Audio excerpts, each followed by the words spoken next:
Hi, I am Dr. Sulata Shenoy, psychologist and director of Turning Point Center for Psychological Assessments, Therapies and Counseling, Bengaluru.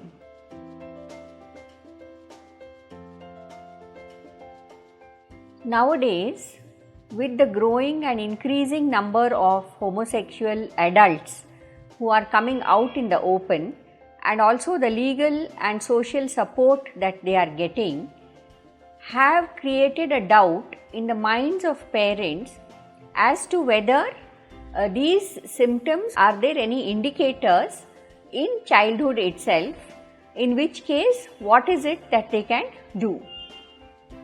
However, this kind of homophobia I feel is misplaced, because it is estimated that hardly 10% of people are genuinely homosexual.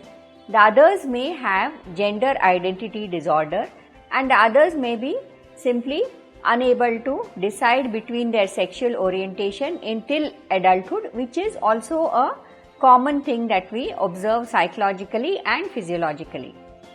However, it has also been proven that sexuality is established as early as 3 years of age. That is, one sexual orientation is determined early in life. Now, what happens to those 10% who have a different sexual orientation, and we would like to know whether there are any indicators that would show that these would grow up to be homosexual individuals. In conservative and traditional societies such as India, we find that boys grow up to play with boys and girls grow up to play with girls, and there is a marked disapproval or disfavor when both play together. So, this is particularly so in rural areas and in the semi-urban areas, where it is found suspected that this kind of free intermingling of both the sexes is not desirable. So, this starts early from childhood, whereas the girls are sent to a girls' school in all probability and the boys are sent to a boys' school in the hope that they would not intermingle and thereby find out or fall in love with the person from the opposite sex whom the families would not approve.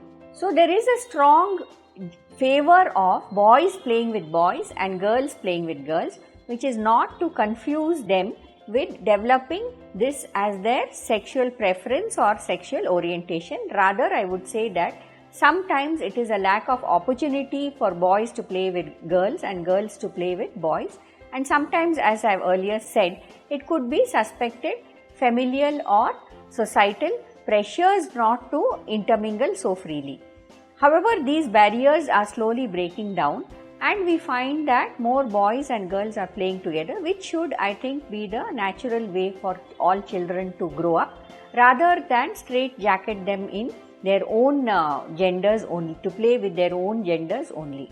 So, this has created a doubt in many parents' mind that my boy is playing only with the boys, or my girl is showing a preference for only girls.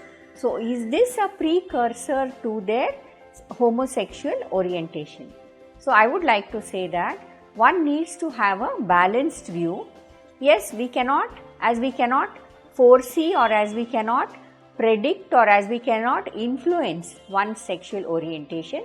I think it would be best to allow children to play together innocently, to intermingle freely, and not to have any doubts on this score, because it has been proven beyond doubt that one's sexual preference is established in early childhood, can grow up into a period of confusion during adolescence, and if society allows one's sexuality to openly be professed, we will find a majority of them preferring heterosexuality and a small minuscule minority which would still prefer to be homosexual, in which case it is better to embrace them within the larger social network.